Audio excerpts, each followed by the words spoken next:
Welcome back to the 513 podcast. I'm Nick Nickel, aka Bengal Storm. I'm here with Vince, my other co host, and we have a very special guest with us here today, former USFL defensive tackle, Dominic Davis. How's it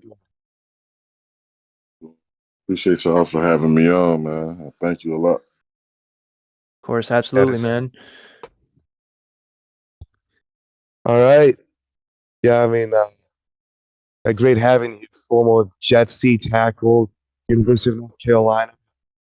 Loved watching you in the USFL actually, because I was actually a fan of you, so that's kind of really cool to have you on. Let's get off the questions here. I appreciate it, man. Thank you.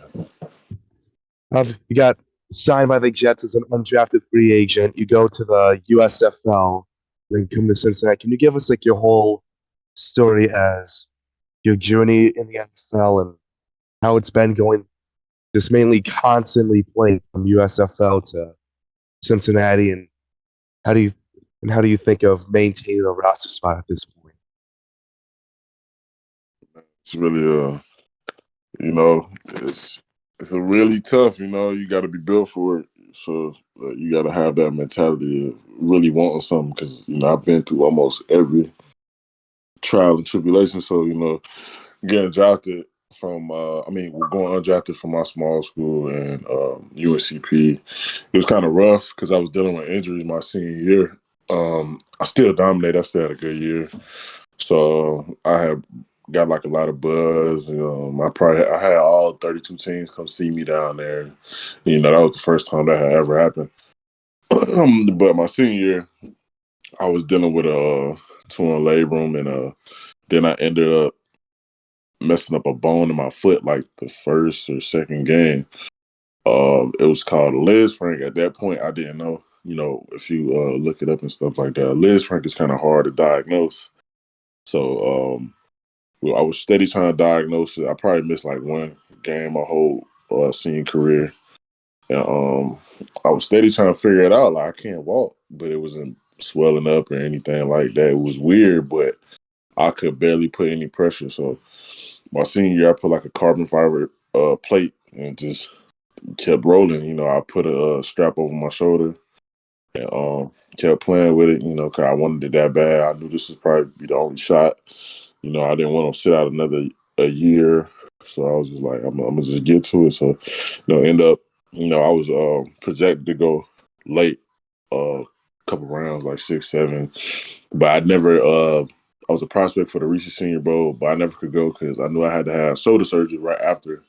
So with that my training staff had told me just to, let my foot heal out this season. They don't think it's that bad.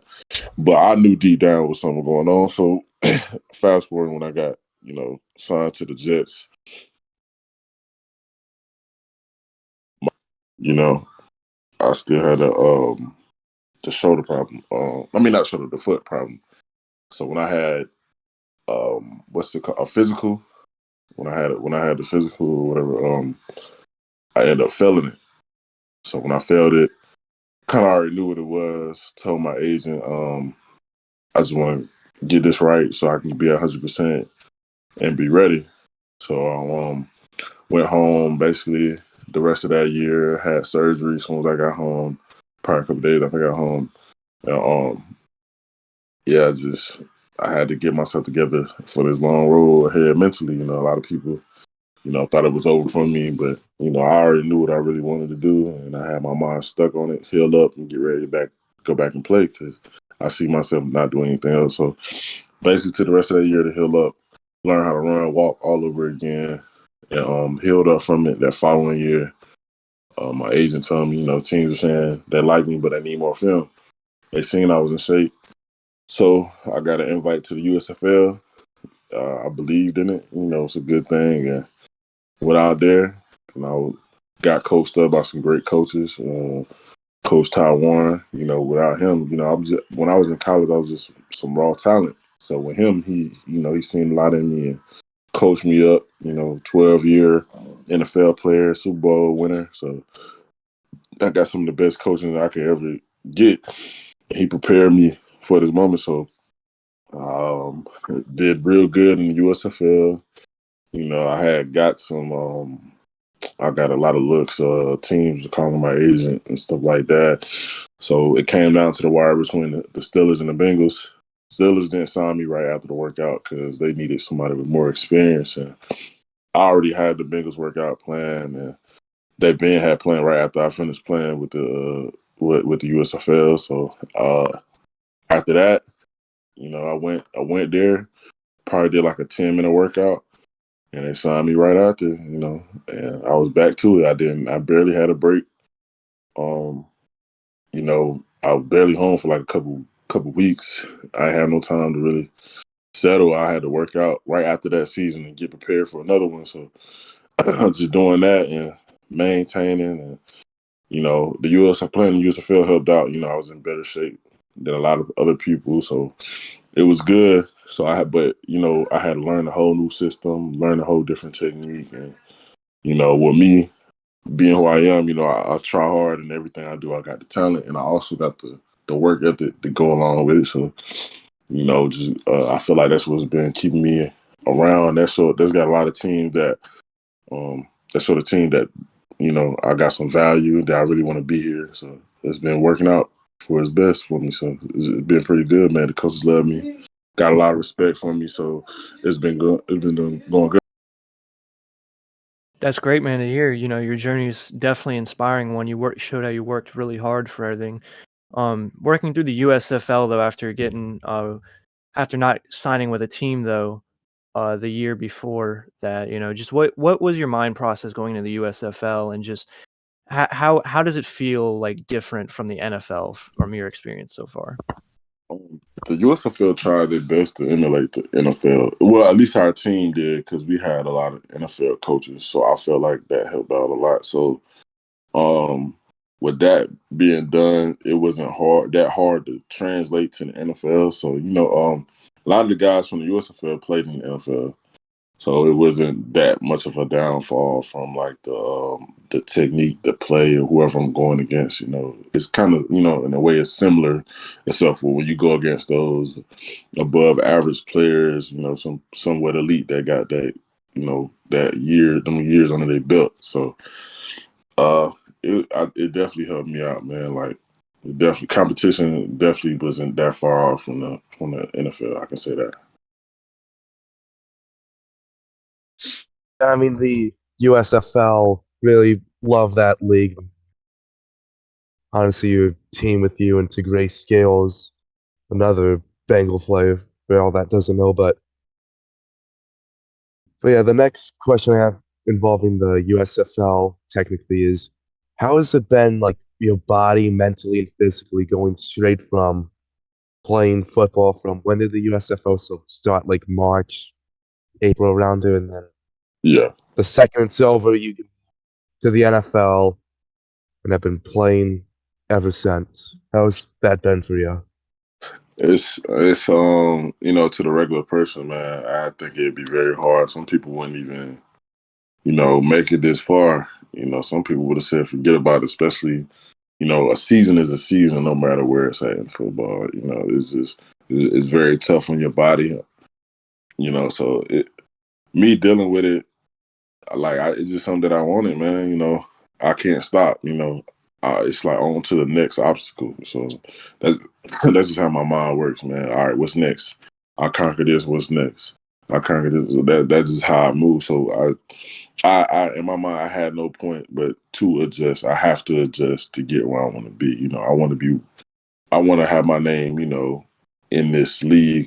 Some people recognize like, oh, this is him. This is Dominique Davis. So I'm doing whatever I got to do to get to that point, for the longevity of my career and not just be, a regular guy. I want to be above average, and I'm going to put the work in, continue to put the work in to get to where I need to be, So it's tough, man, but when you're willing to do it, it make it a little bit easier.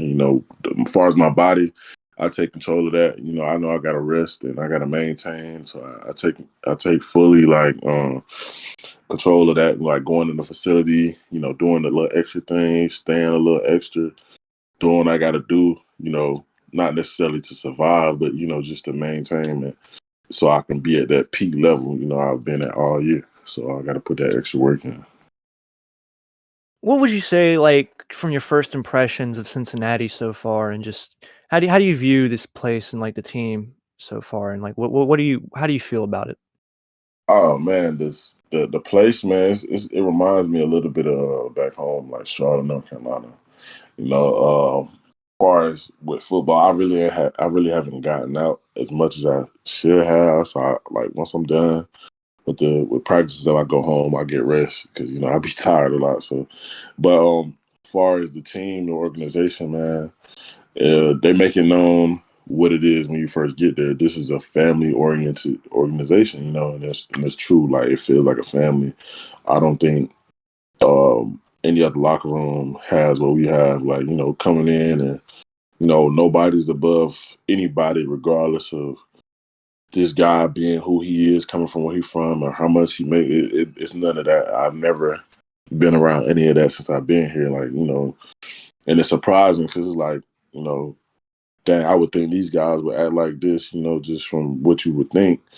But it's really a home environment. Like a lot of guys coach you up. They see something in you, they're gonna coach you up and guide you. They see you struggling, or not necessarily struggling, just want to put a word in your ear.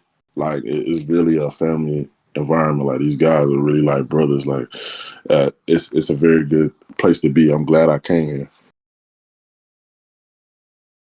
Speaking of culture, teammates, and locker room, how do you think your game has improved, like as a person and on the field from your teammates like Reader, Tupo, Tufeli, and even like Tyler Shelvin? How do you think your game's improved? Uh, man, ever since the first day I walked in the building, man, I've been getting better. So for me, it's all about learning the basics first. Like before I can be who I am, before I implement my main game and my main style of play, I have to learn the basics. I have to learn what the technique is. I have to learn the playbook. So I can when I get on that field, I don't have to think. I could just go out and attack and play. And every day since I've been here, I've been understanding more and more each and every day and getting more comfortable with the system and everybody sees it. From the head coach down to my D line coach, everybody sees it. I've been putting in the work, and from DJ Reader, all those guys, BJ Hill. Like, if I see something that I like in that game, I ask them, hey, how do you do this? You know what I'm saying? How do you do that? Like, I ask them, they always, hey, yeah, you can do that. And they teach me, they give me that. And I go out there and work and they see it like, oh, this kid, like, he really wants to be here. He really wants to be great. One person that's probably been by my side since I've been there, he puts good things in my ear and he acknowledges he seen me working will be Trey. So ever since I've been here, Trey, definitely has been like a huge help mentally because sometimes you won't know where you're at. If you're doing good, you're not. It's a business. Some people won't tell you that.